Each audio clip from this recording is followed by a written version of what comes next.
Hello students, today I am about to start the session 21 from the chapter Profits or Gains from Business or Profession. From session 15 to session 20, I have discussed a lot of theoretical aspects or concepts related to this particular chapter, and they have been already uploaded to the YouTube channel.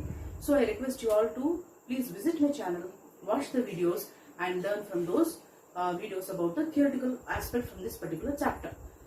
In this session 21, I will be covering the practical part from the practical part of the chapter Profit or Gains from Business or Profession. Shall we start with the problem? As I have already discussed the theoretical aspect, I will not be actually discussing it again. We shall directly start with the problem now. Actually, students, in the study material numbering session 21, lot of illustrations have been given. So I will be taking the first illustration that is given in the study material, which you can take it for the reference, which is already available, which is also available in the PPT. So here it is actually the profit and loss account of Mr. Chandan, who is a business person, and you are supposed to prepare the statement for computation of the taxable income from business. So Mr. Chandan is into a business, and he is actually asking us to prepare the taxable income from his business. So here the format for computation of the taxable income from business is already given in the PPTs, and it is also available in the study material. So when we will be doing the problem, there also you can actually refer to the the format, and we are supposed to follow the format, the standard format that is given for the computation of the taxable income from the head income or income from business. We shall start with the problem now. So in the problem, there are the profit and losses given. On the debit side, you will actually you will actually see the expenses, and on the credit side, you will be seeing the income. So here we shall take the items one after the other. Let me first prepare the format for proceeding with the problem. First, let me write the heading: computation of taxable income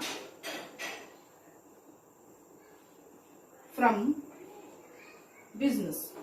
So this is actually the heading: computation of taxable income from business. So here you can make actually two amount columns. Two amount columns can be made with one particular column. So one particular column and two amount columns are to be made here. So I shall start with, you can actually mention here particulars amount column. One particular column and two amount columns have to be maintained. To start with, we have to take the net profit that is given in the profit and loss account. So first we are supposed to take net profit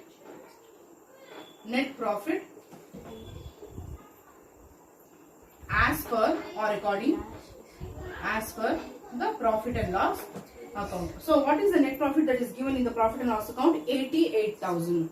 So it is the problem of Mr. Chandan, who is a business person. It is the illustration 1 under this in the study material session 21, and the same the problem is also there on the PPT. You can just refer the problem and you can see the solution in the video numbering session 21. So here, as per the profit and loss account, what is the net profit? Net profit is 88,000. So as per the profit and loss account, the net profit is 88,000. So what are we deducting from this? What are we adding here? As soon as you take the the net profit, you are supposed to add all the inadmissible expenses. Inadmissible expenses. So a list of all the inadmissible expenses is been already discussed in the previous videos. In the sense from session 15 to session 20, I have discussed the meaning of business, profession, and the list of inadmissible and admissible expenses. So what you are supposed to add all the inadmissible expenses one by one. To start with, salaries. The salary amount that is given in the profit and loss account is 3,30,000, and there is an adjustment for that. The adjustment is salary include rupees 12,000 paid to the workers employed at home. So 12,000 salary is paid to the workers who are not working for the business but they are working at home. So it is a personal expenses. So it is a personal expense. It is inadmissible expense. So first of all, we'll take all the inadmissible expenses one by one. First, we are supposed to take the salary paid to the workers who are not working for the business but they are working for the home. So how much it's coming up to? It's coming up to 12,000. So salary paid to workers working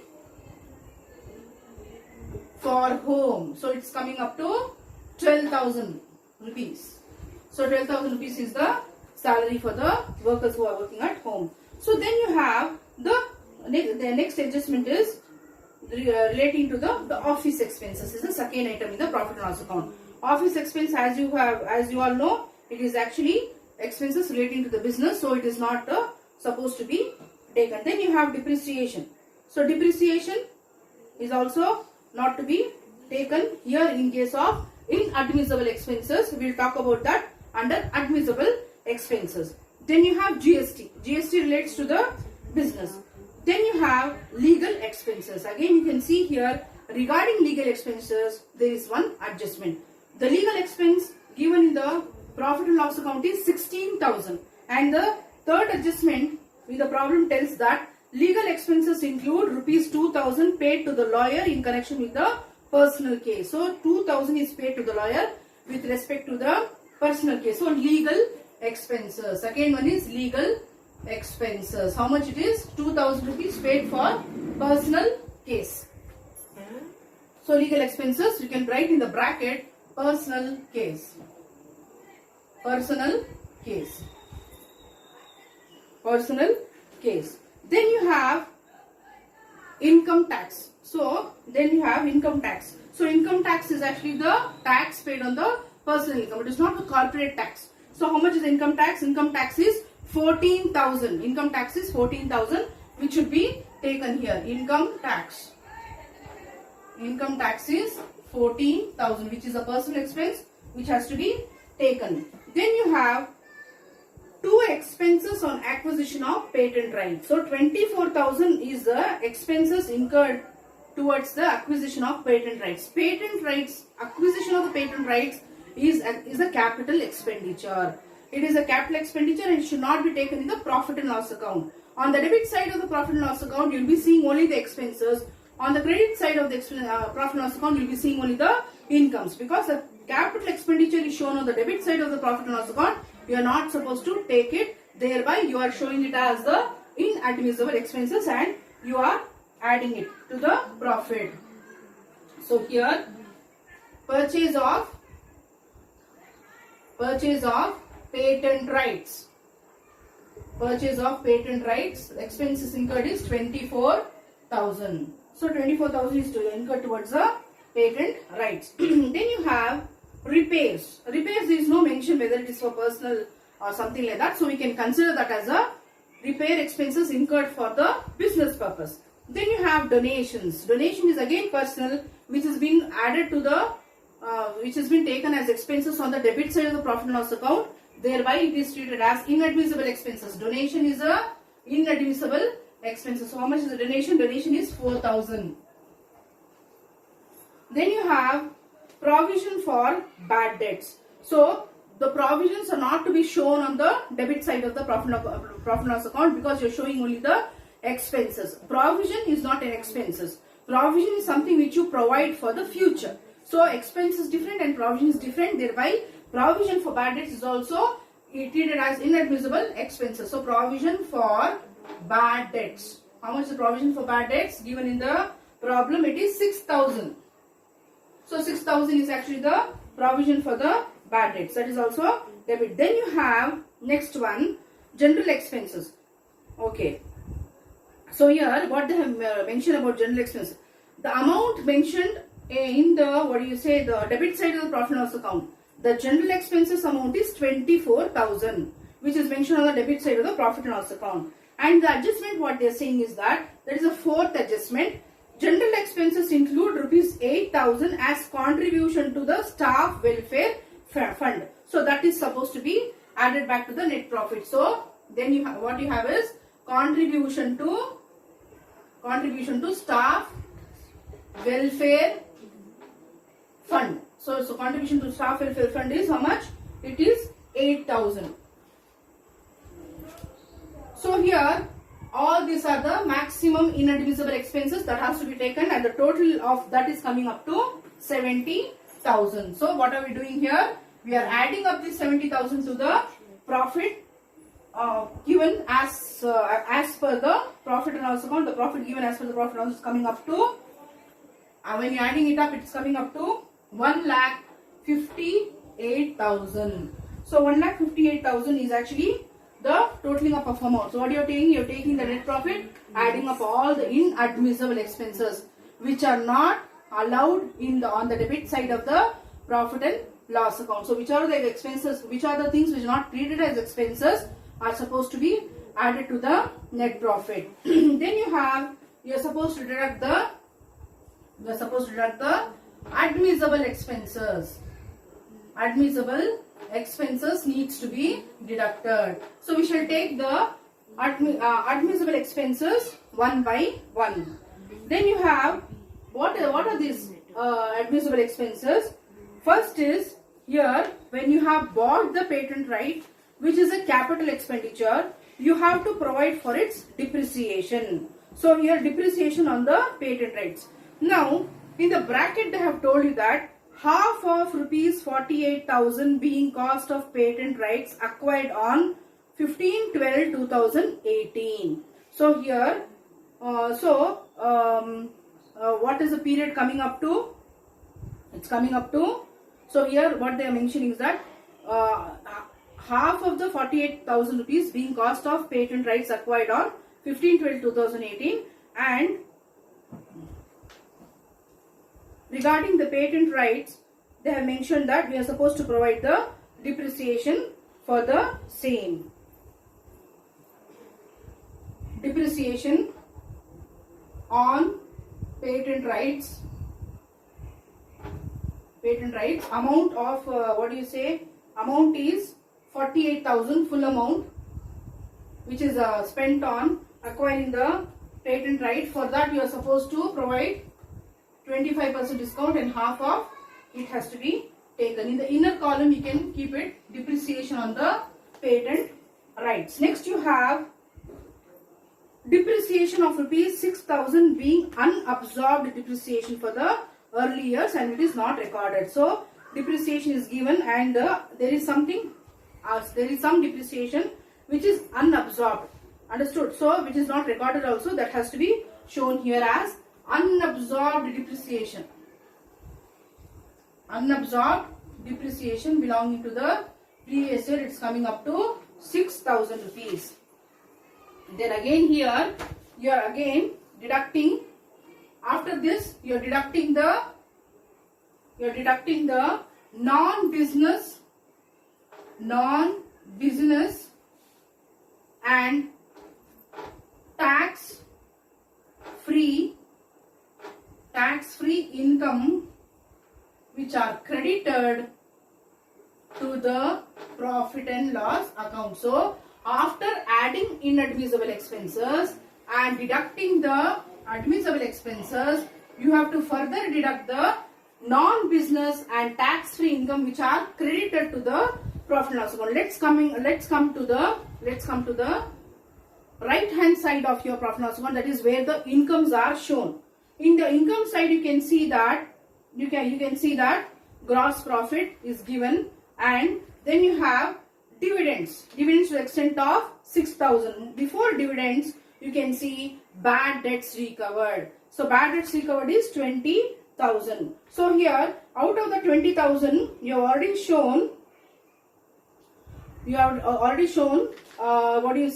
bad debts recovered not allowed earlier. It is 12,000 rupees which is to be taken here. Here in the problem they have shown that the total bad debts recovered is 20,000. In the adjustments, if you are coming out of the bad debts recovered, only 8,000 were allowed as deduction earlier. So 8,000 have been already allowed as deduction. Now you are supposed to allow the remaining. So what you are doing here is that in your non-business and tax-free income credited to the profit and loss account, you are taking bad debts recovered. Bad debts recovered. Bad, in the bracket you write not allowed earlier. Not allowed earlier. So here total bad debts is 20,000, which are not which are allowed earlier are 8,000. So remaining 12,000 you are supposed to provide as the deduction. Then you have next, after bad debts recovered, you have dividends. So dividends to be taken. So dividends are to be taken. Dividend amount is 6,000. Total of the dividends are to be taken here. Then you have rent from the house property. Rent from the house property. As we are actually doing the taxable income relating to the business, and here they have shown the rent from the house property which does not belong to this head of income. Thereby you are supposed to deduct that income from rent from house property. Rent from house property needs to be deducted and it is 18,000. Then you have commission, brokerage, etc. and then sundry receipts. These are the common incomes that are given in your profit and loss account and which will be earned by the business. The last one is share of income from Hindu undivided family. So that also is there, which are to be taken. So here share of income from Hindu undivided family, that is to the tone of 6,000.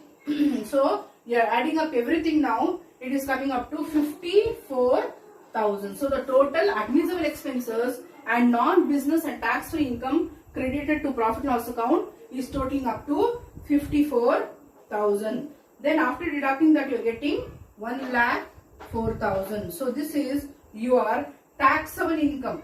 What is 1,04,000? Taxable income from business. So 1,04,000 is the taxable income from. So the taxable income from the business is 1,04,000. So with this I conclude this particular session and I hope this would be helpful for you. Thank you.